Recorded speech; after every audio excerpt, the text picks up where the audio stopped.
What We Knew by Eric Johnson and Karl-Heinz Rubin. Rating 7. The study started as a way to discover what the German population actually knew about the Holocaust. To do this, Johnson and Rubin used statistical sampling methods to ensure they created an accurate result that can be generalized to the whole German population. They carried out their study by interviewing Jewish and non-Jewish people in a wide variety of situations. The authors collected a large amount of data in the 10 years they conducted the study, so the novel, they had narrowed it down to those they felt to be the most essential. In the interviews, they are untampered with, allowing readers to feel the emotions the people interviewed are feeling. I rated this a 7 because to me this is an interesting topic. History has written off all the non-Jewish German population who were not major Nazis as complacent because of fear. The authors didn't agree with taking history's word for it and sought out to discover the truth for themselves. After reading this book, I'm glad the authors conducted their study because it shows that a lot of times people settle for what's easiest without digging below the surface. I didn't rate the novel higher because there is some repetition between the interviews, but not a whole lot, since everyone has some uniqueness to their experiences.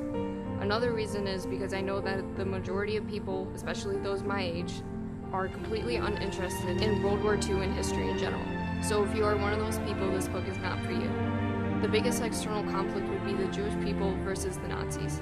The Nazis wanted to get rid of all the Jewish people because they feel they are to blame for all the problems Germany was facing. To punish the Jews, the Nazis rounded them up and took them to concentration camps where many were worked to death, others starved to death, and the rest were executed.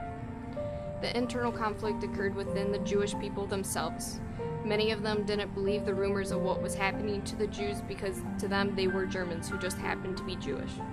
They couldn't understand how such a thing could happen in a modern 20th century Germany. The others were conflicted about leaving Germany to find safe haven in other nations because to them, Germany was home. They were afraid to leave home because they would have to leave everything behind to go somewhere completely foreign to them, a place where they don't know the culture or the language spoken. I was reminded of the movie The Woman in Gold when reading the interviews of the unfortunate Jewish people because many of them revealed how their personal possessions and family heirlooms were taken from them for the benefit of the SS and the Nazis, just as Maria Altman suffered in the movie. Mrs. Altman had to watch her as her family was humiliated by the SS as they were forced to watch them take the Altman's valuables, some of which included paintings from the famous Gustav Klimt, who had done a painting of Mrs. Altman's aunt. After the war, the Austrian government took possession of all the Altman's family's paintings, and she could not fight them on it until 60 years later.